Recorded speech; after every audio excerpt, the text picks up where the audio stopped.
Hello, everyone. It's your girl Chiquis, and you've reached the voicemail box for Dear Chiquis. I'm here to give you advice on anything and everything you need help with. Maybe you're going through a breakup. Maybe you're having issues with your family. Or maybe you need help figuring out how to balance your checkbook or how to start a business. Whatever the case is, I want to hear from you. Remember, these are my thoughts and opinions, and if you're suffering from an issue or hardship, you should seek help from a qualified professional. All right, now go ahead and leave your question at the sound of the beep. Hi, Janae. This is Kaitlynn. I just want to start off by saying that I love you so much and I support you so much. And it really helped me push through. I'm a big sister, but if I had a big sister, I would say it's you. But it's weird because then I have a crush on my big sister. Anyway, let's get to the point. My question is, how do I be more extroverted? I'm a hairstylist. I've been in the beauty industry for a while. And I really just in my business and in my personal life, I really want to bring more of my personality out and not be so calculated. I'm a Leo, so you'd think I'd be more, but I'm very timid, very shy, and I really just want to bring that out. I don't know if it's a lack of confidence, it's the lack of what. I do attend therapy. I do try to eat healthy, mind, body, soul. I try to take care of all that. It's still a block. I'm still working on myself, but yeah, I just really want to know how to not give a fuck what people think, and just really be me. I feel like you're really you. You're really you. And I really admire that. But anyway, I hope you get to listen to this. And I love you and I appreciate you. And I pray that you and your family are always good. And yeah, cuídate. Kaitlynn, you are so cute. So what, you have a crush on me or what? No, I'm just kidding. But thank you so much. Thank you for those beautiful words. Well, look, not giving a fuck takes a while, okay? I've always been pretty comfortable in my own skin, but now I feel even more so than ever. I don't care what anyone says or thinks because I've been through so much and I've had to face so much adversity that at the end of the day, what has helped me just realize that I should not care at all what the naysayers have to say is focusing and honing in on the people that know me, that live with me, that surround me on a daily basis, that care about what I'm doing, the people that are really, really in my life. It's a balance between that and also just knowing who I am deep down inside my heart where I'm okay, I'm living my life with good intentions. I go to sleep at night and I'm okay, did I do something good today? Do I feel good about myself? If I were to pass away right now, do I have a first class ticket to heaven, And if my answer is yes, then I did a good job with my day. And it's just taking it day by day and just living your life with good intentions for yourself, but also and mainly for others, that it just, I don't know, something changes. Once you figure out what your calling is in this world, it doesn't matter. No one else can stop you but God. I don't know if that made sense. I feel like I was kind of everywhere, but it's just, that's kind of what clicked in my head. And now I'm really unapologetically myself. More than ever. But anyways, have a beautiful day. Okay, I hope that my advice helped. And I'm looking forward to hearing from you again, okay? Okay, so next question comes from Jasmine. Hey, Chiquis. I love your podcast, by the way. I had a question for you that kind of, hits close to the heart. I'm a Cancer, just like you. And I think I take family matters a little bit, more sentimental. My cousin, which I've grew up with since I was little, she was like a sister to me. We kind of fell out 3 years ago. And I feel like I keep trying to reach out to her. I think it's been the third attempt and she's not receptive to that. And I'm starting to kind of give up. And, I do get emotional when I think about those things because I'm the type of person that if something went wrong, I always think that, especially if it's family, we gotta hash it out because it really isn't worth it at the end of the day. When someone isn't receptive to trying to hash things out, do you just give up on them, especially if they're family? Just want to pick your brain about that. And I don't know, hopefully you can help a sister out. Thank you again. Love your podcast. And I hope to get to hear from you. Bye.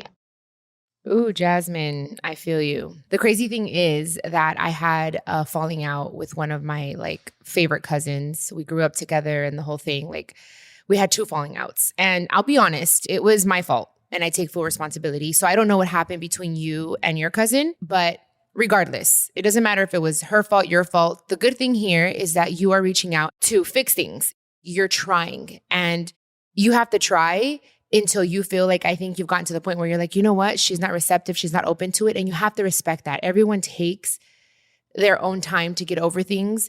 And that's what happened with my cousin. I tried a couple times before she was ready to talk to me.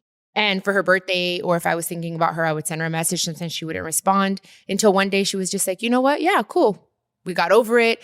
But I think it's just a matter of understanding. I have to respect her feelings and respect her process, and just maybe send a last message and just say, hey, I'm here for you. The doors to my heart and to my home will always be open. I love you. And if you ever want to talk, I am here. Leave that door open. So that way she knows the ball is in her court. And whenever she's ready to reach out, she will. But I commend you for trying. And I think that's a beautiful thing. You can tell yourself moving forward, whether she reaches out or not, hopefully she does. You know what? I tried. I want her to know that I love her and that I'm here for her. And that's all you can really do, babe. And just let time do what it has to do, you know? So I hope that helped, Kay. And thank you so much for listening to my podcast. I appreciate you very, very much.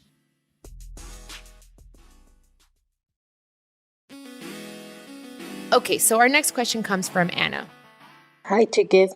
I wanted to say that I love everything that you have done. I am so relatable to you in the sense that you have taken care of your siblings. I love that about you, and that is what drew me to you. That is what made me admire you and want to be like you, and just you inspire me.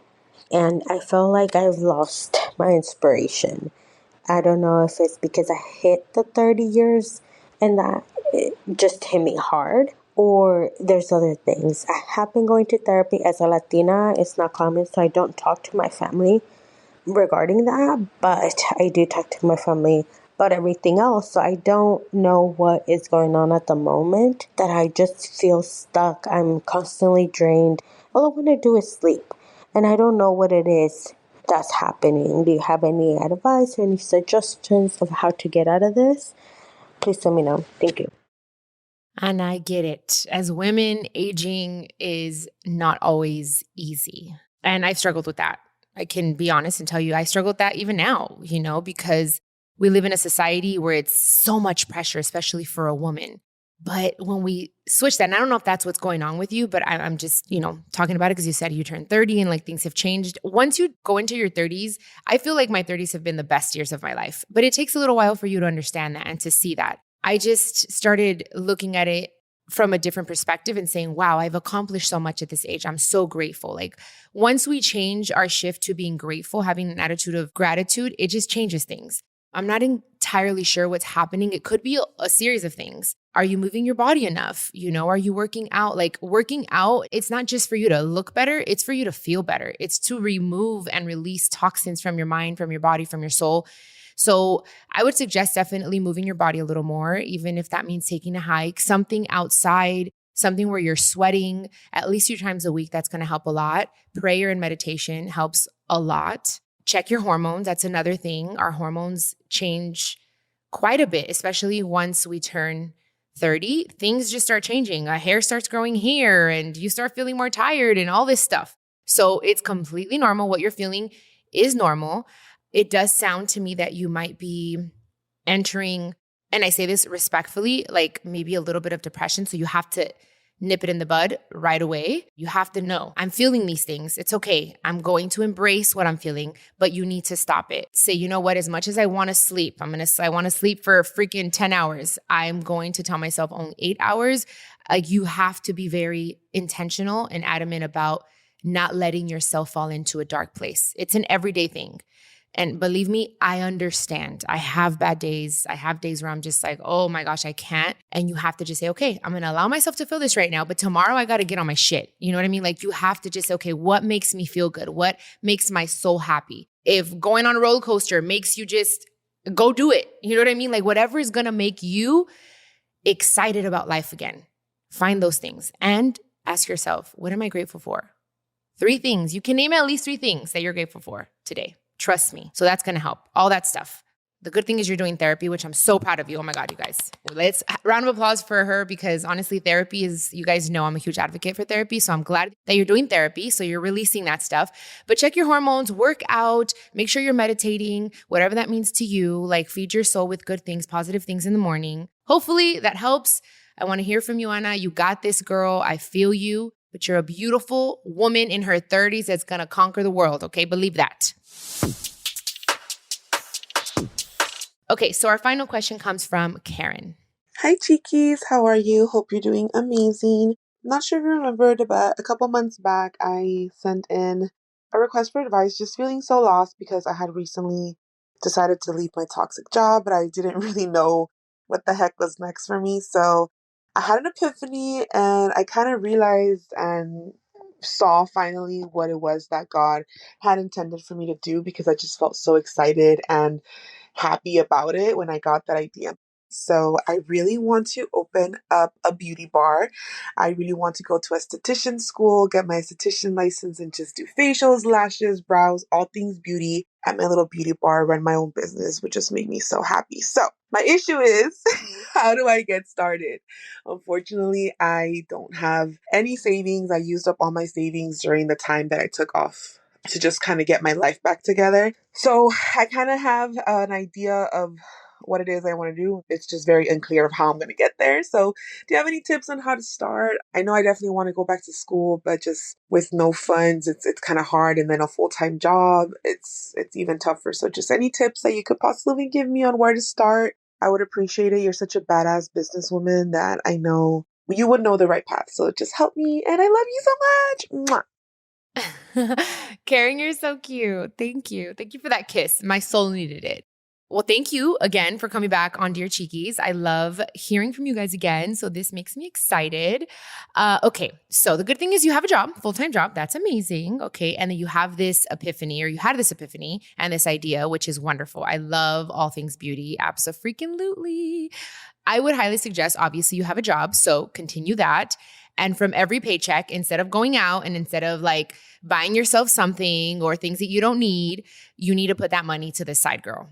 Whatever that may be. It could be $50, $100, $200 from your check, okay, where you're like, I'm not going to eat out. I'm going to make some serious changes. I'm going to go back to basics so that I can save this money for my long-term goal for my future. So you need to do that first and foremost, okay? Then you can also look into financing, okay? You can ask for a loan if you have, hopefully you have good credit. You guys, credit is huge in this world. I tell you guys all the time.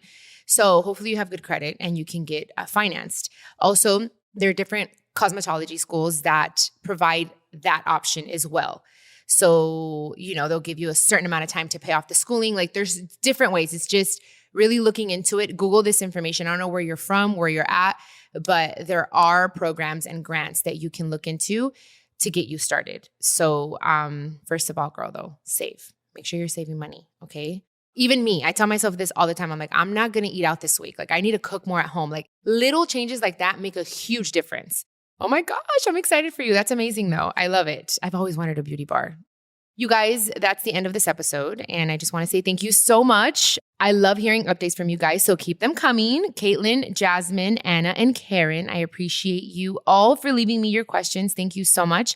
If you'd like to ask me a question, head over to speakpipe.com/Chiquis and Chill podcast. I can't wait to hear from you. Bye-bye. This is a production of iHeartRadio and the My Cultura Podcast Network. Follow us on Instagram at My Cultura Podcast and follow me, Chiquis, that's CHIQUIS. For more podcasts from iHeart, visit the iHeartRadio app, Apple Podcasts, or wherever you listen to your favorite podcast, and check us out on YouTube.